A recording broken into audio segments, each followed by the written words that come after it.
Hello friends, in the last class we were discussing about the classification of soil and we started by discussing different field tests which can be conducted to differentiate between different types of soil, and we have tried to understand few of the tests to specifically differentiate when we encounter fine grained soil, where we want to see how the soil can be categorized as silt or as clay particles, and also how the soil can be categorized as organic fine particles.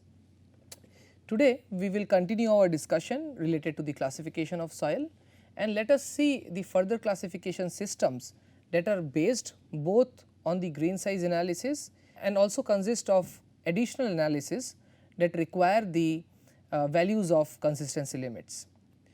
Under these classification systems, we will be discussing about the textural classification system, we will be discussing about AASHTO soil classification system, we will talk about unified soil classification system, and we will also discuss about the Indian soil classification system, which is very similar to the unified soil classification system with some minor differences. So, let us begin by discussing about the textural classification system. In the textural classification system, first they have divided the soil based on the grain size. So, this is how they describe different types of soil based on the grain size. For example, they consider gravel as those soil particles which are more than 2 mm in size, sand are those particles which are in between 2 mm to 0.05 mm in size, silt is considered as aggregates or as soil particles that ranges in between 0.05 to 0.002 mm, whereas clay particles are those which has a size of less than 0.002 mm. So, once this size is decided, then we will see that in the soil fraction what is the proportion of sand, silt and clay, alright. So, first we will do the classification based on the size of the soil fraction, and then in order to differentiate between these three fractions we will use this particular chart. Here we will see that what in the fine fraction, what is the percentage of clay, what is the percentage of silt and what is the percentage of sand, such that the summation of all is 100%. So, let us say that we did the grain size analysis, we did the sieve analysis, and we found that in the finer fraction consists of 30% of clay, okay. It consists of 40% of silt and it consists of 30% of sand. So, you can see that 40 plus 30 plus 30 is equal to 100%, and we will just see where these lines intersect with each other in this particular chart, alright. So, it intersect at this point and they have already identified that which location in this textural chart represents which type of soil. For example, this particular soil will fall under the category of clay loam. This type of classification system is more useful in the agricultural field, where they have to identify only the type of soil, but when we talk about the use of soil or identification of soil for engineering construction purposes, then the problem with this type of classification is, for example, let us say that you reach a location here somewhere, maybe here. So, it says it is clay, but it does not tell us about the activity of this particular the clay which is present. So, even under the clay we will have characteristics, for example, clay can be highly compressible, it will be under the low compressibility. So, it does not tell us much about the activity of that particular type of soil, alright. So, now let us discuss about the AASHTO classification system. So, in the AASHTO classification system, the soil is classified under 7 categories A1 to A7 and with total 12 subgroups. So, it may happen that under A1 or A2 there are further subgroups of soil depending on the properties which they have, and these properties, I mean this subgroup or the classification of soil in different groups, they are a function of particle size distribution, they are a function of the liquid limit of the soil, and they are a function of the plasticity index of the soil.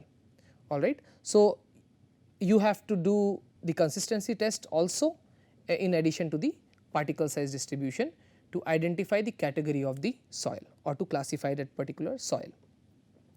In addition to that, in addition to the classification corresponding to different groups and subgroups, another parameter is used to give some additional classification or additional index to the type of soil, and that is called as group index.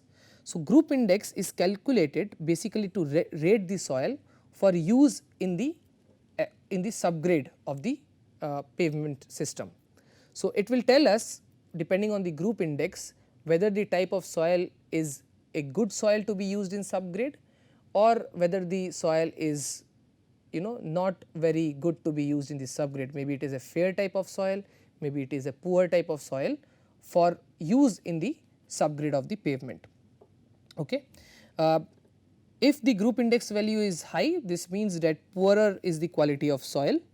It may happen that the group index value is also less than 0, in that case we consider it as equal to 0, and this type of soil will be in a very good, I mean this type of soil will be very good for construction purposes. So, lower the value of the group index, better it is, there is no upper bound. So, higher is the value, the poorer the soil is.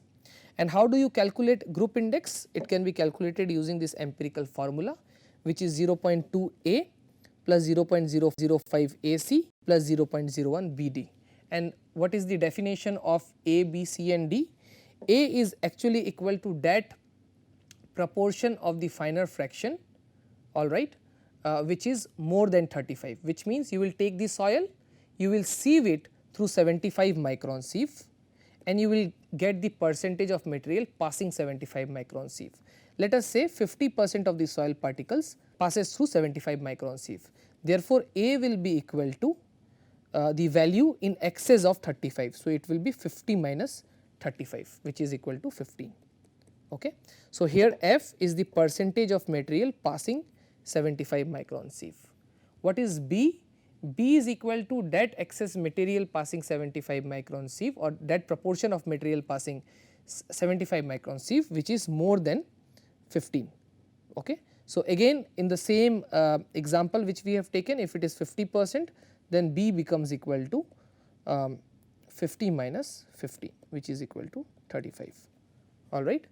What is C? C is the proportion of that particular material whose liquid limit is in excess of 40, which means that I will take the soil, I will sieve it through 425 micron sieve, I will measure the liquid limit of the soil, and once I get the liquid limit of the soil, I will deduct 40 from that particular value to get the value of C. Okay. Now, as I mentioned, for example, if the liquid value of the liquid limit is less than 40, in that case this value will be negative in nature.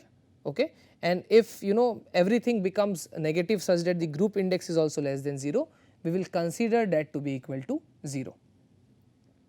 What is D? D depends on the plasticity index. It is that proportion or that value in excess of the I mean the plasticity index in excess of 10. So, if you know the plasticity index, let us say it is 15. So, in order to calculate D, you will just deduct 15 with 10. Okay. So, this will become equal to 5. So, this is how you will get the group index. Okay. And this group index is usually not is not an input under the classification system, but it is used with the classification of the soil in parenthesis. For example, let us say if it is A, let us say it is under, let us say A7, okay, and the group index is, let us say 15 or 20, then I will write in bracket 20. So, this group index is just a number to rate the soil for use in the subgrade as a subgrade material, whereas in the AASHTO classification system the general categories ranges from A1 to A7 with 12 more subgroups, which is shown in this particular table which you see here. Alright. So, you can see here, we can spend some time looking at the table. So, you see what is the general classification here, that if the percentage of material passing 75 micron sieve. So, you take the soil, pass it through 75 micron sieve. If the percentage of material passing 75 micron sieve is less than 35%, then you call that soil as granular material. Okay. And if it is more than 35%, then it will fall under the category of silt or clay. So, that is the first step. And then depending on that, which means if it is less than 35%, it will be either A1 type, A2 type or A3 type. Okay. If it is more than 35%, it will be either A4, A5, A6 or A7. Now, coming to the subgroup, again we have to perform additional test. So, if let us say it is in the category of A1, then what are the requirements? The requirement is that percent passing 2 mm is limited to 50% maximum, percentage passing 425 micron is limited to 30% maximum, percentage passing 75 micron sieve is limited to 15% maximum, and so on. You can see all the other values here. Okay. Then we have criteria related to the consistency limits also. So, the material passing 425 micron will be tested for liquid limit and plastic limit, and plasticity index will be calculated, and depending on the plasticity index ranges, you can classify that particular soil in that particular subgroup. Okay.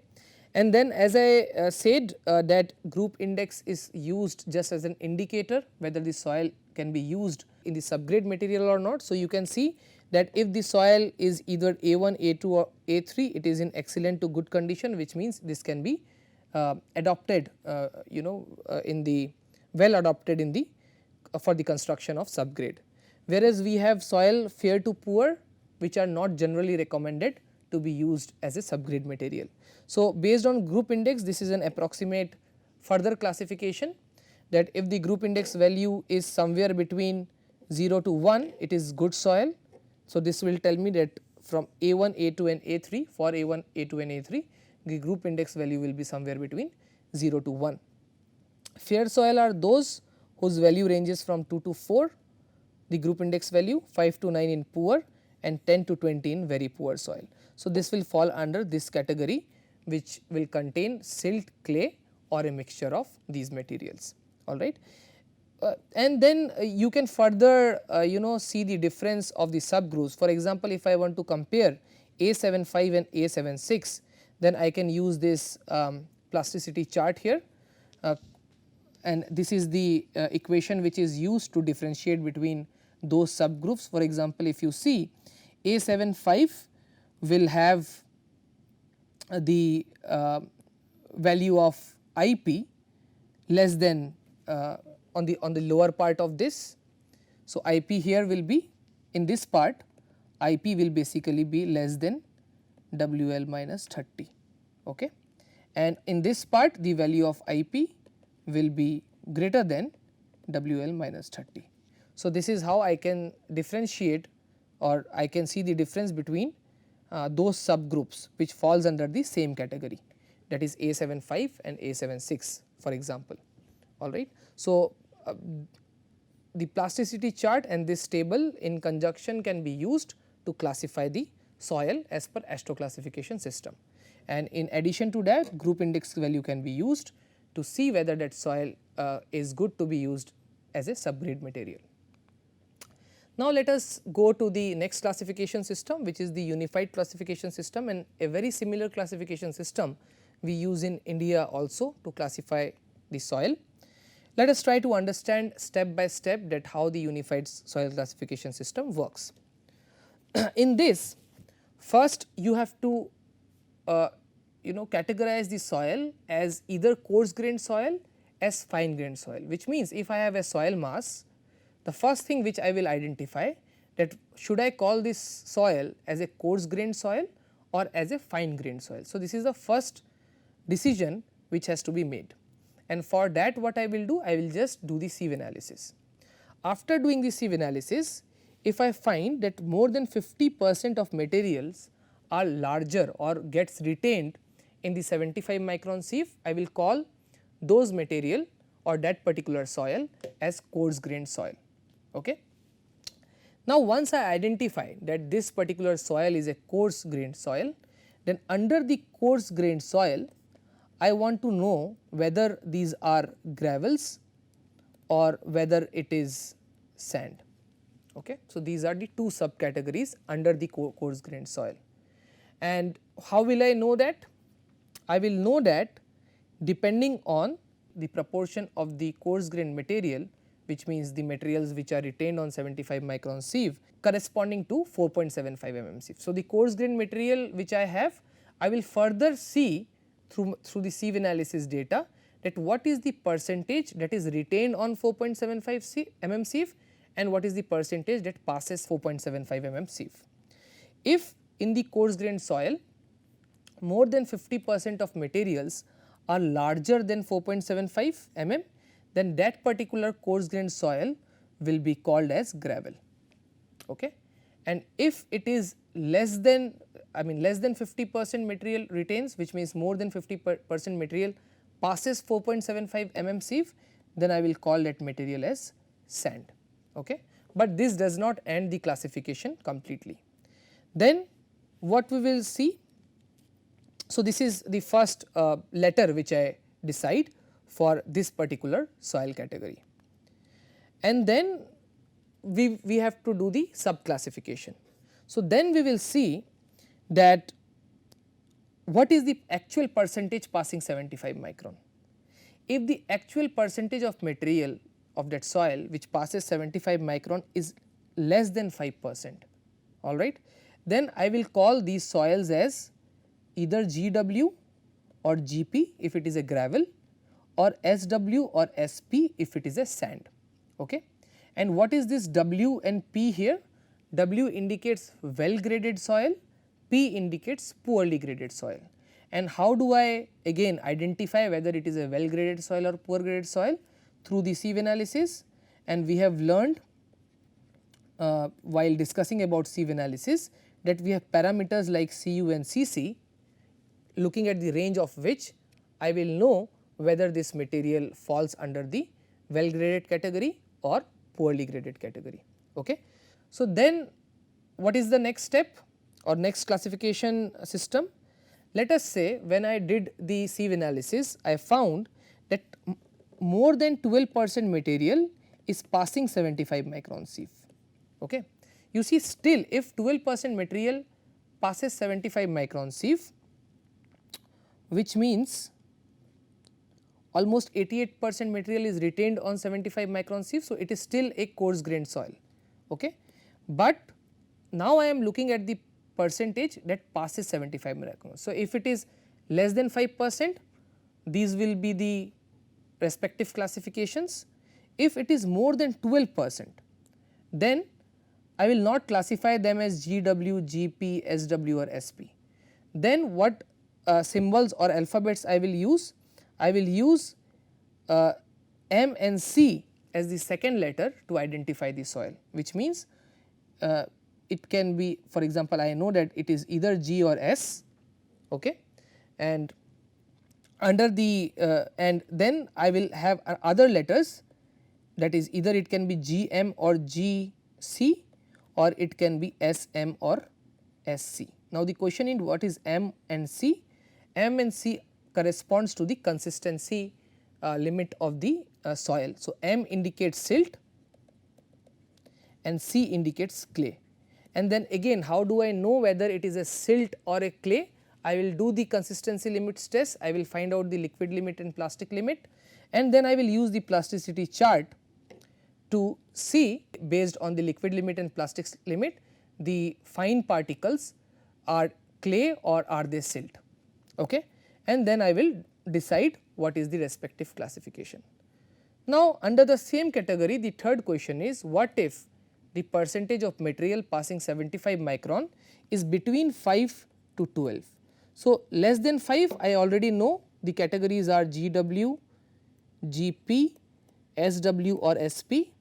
If more than 12%, I know it is M, GC, SM or SC, but what if it is somewhere in between? Then what we do, we use combined names to classify the soil, which means that I will have to do the grain size analysis also, I will have to calculate this value of Cu and Cc also, and also I will have to test the material passing 425 micron sieve, and I need to get the consistency limits, and I will have to use the plasticity chart. So, the soil can either be GWGC, SWSC and so on. Okay. So, I will use both this classification system and I will just combine them. So, I will use dual names to categorize or to classify the soil. Alright. So, I hope you understand that how coarse grain materials are classified. Now, let us go to the next step or the next domain, that let us say that I took the soil, I sieved it through 75 micron and I found that more than 50% passes 75 micron, which means that this soil now does not fall under the category of coarse grained soil, that is gravel or sand, no. Okay. Which means that this soil will now be classified using the the primary classification will be either as silt or as clay or as organic silt or clay. Okay. So, this will be the primary alphabets that we will be using to classify that soil, and this soil will be, we will call as fine grained soil. Okay. So, fine grained soils have more than 50% material passing 75 micron sieve, group symbol will include M, C or O. Now, coming to the sub classification, then fine grained soil can be further classified as soil having low plasticity or low compressibility, or as soil having higher plasticity or higher compressibility. So, how do we decide whether it will be L or it will be H? How do I decide whether this will be L or H? This again depends on the liquid limit and plasticity index, and depending on whether the liquid limit is more than 50 or the liquid limit is less than 50, it will be categorized as low plasticity or high plasticity. If the liquid limit is more than 50%, then that will fall under the high plasticity category. If the liquid limit is less than 50, it will fall under the low plasticity category. Alright. Now, I will just try to explain whatever we have discussed. You see this particular chart, you do not have to get worried if you see so many things written on the chart. It is very easy to follow because we have already completed the discussion. So, as I said, first step is sieve the material to 75 micron, corresponding to 75 micron sieve. Let us say more than 50% materials get retained on 75 micron sieve, which means the classification system will be under the coarse grained soil category. Okay. Then the next step is you have the coarse grained soil which is retained on 75 micron sieve. Now, you see what proportion of coarse grained soil passes 4.75 mm sieve or gets retained on 4.75 mm sieve. If more than 50% gets retained or 4.75 mm sieve, it is a gravel. If it passes 4.75 mm sieve, it will be a sand. Okay. So, this is the first alphabet which we will get under the corresponding category of the soil. Then we will see what is the percentage material passing 75 micron, the actual value. If the actual value is less than 5%, then the soil will be categorized using the value of Cu and Cc. So, it will be either GW or GP or it can be SW or SP, okay, depending on the value of Cu and Cc here. If the percentage passing 75 micron sieve is more than 12%, then it will be either GMGC or it will be SMSE, and we will have to refer the plasticity chart here to see whether it is a silt or a clay depending on the liquid limit and plasticity index. And if the value is in between 5 to 12, then we will use dual classification process, which means we will combine the first two methods. Alright. Say the soil which was first initially sieved through 75 micron sieve, 50% of the material passes 75 micron, which means this soil is a fine grained soil. Under the fine grained soil, you have to decide whether the fine grained soil is a silt, is a clay, or is a organic material. Then again you have to see the corresponding plasticity chart depending on the value of liquid limit and plasticity index, determine the type of soil. And further you have to see that within that category whether the soil falls under the low compressibility or low plasticity category or high plasticity category, that will be decided based on the liquid limit of 50. So, on the right side of the chart you will get the value of corresponding to high plasticity, on the left side of the chart you will get value corresponding to the low plasticity, alright. And I have already explained about this, this A line. This was developed by testing various types of soil by Casagrande. There is also an equation for the upper limit of this plasticity chart, which means soils are not found to lie somewhere here, the values are does not lie, all the values will be below this, and this is the standard A line based on which soil can be identified at different location. And we have this line here which distribute the soil as high or low plasticity, and then we have other locations and which tells us whether it is a clay or a silt or what type of material it is. Now, in this plasticity chart, one additional point which you have to know is that you see here you have OH or CH, which means though the soil is more of clay in nature, but you do not know whether it is an organic type of fine grained soil or inorganic type of. So, usually the organic type of fine grained soil, as I mentioned previously, are identified based on appearance, based on the smell of that particular soil. Okay. So, that is again one of the way of identifying the type of soil, I mean differentiating between inorganic and organic soil. Now, let us talk about the last classification system, that is the Indian soil classification system. We use the same method, we use the same definition to define the materials just like the unified soil classification system. Just one additional category here, and that too for fine grained soil, is that we have the category called as intermediate plasticity or compressibility also. So, there are 3 sections rather than 2. In this, if the liquid limit is less than 35%, the material will be classified as low compressibility. If it is in between 35 to 50, it is of intermediate compressibility or intermediate plasticity, and if it is beyond 50, it corresponds to high plasticity. Okay.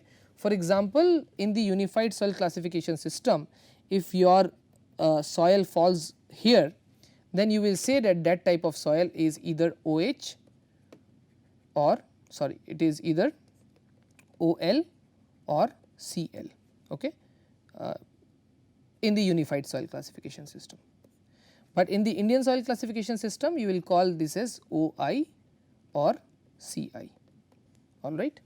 Similarly, you see here that if your soil falls here, this will be OI or MI instead of OL or ML in case of unified soil classification system. Okay. So, there are 3 divisions to differentiate between the type of soil or fine grained soil, all right. And then you have to decide whether that type of soil can be used for construction or not. For example, as per Indian specification given by Ministry of Road Transport and Highways, the soil that falls under the category of OL, OI, OH or peat, they are usually not suitable for pavements, not even to be used in embankment and subgrade, all right. So, it depends on the type of specification which type of soil are permissible. Further, if the soil is very weak in nature, before construction it might be recommended that you have to stabilize the soil, you have to modify the properties of the soil, so that the minimum desired properties can be achieved before you can do the construction. Alright, so we stop here today, and we have completed our discussion on classification of soil. In the next class, we will start talking about the compaction characteristics of the soil, and we will also discuss about various strength properties of the soil that we need to understand and that we need to evaluate specifically when we talk about construction of pavements. Thank you.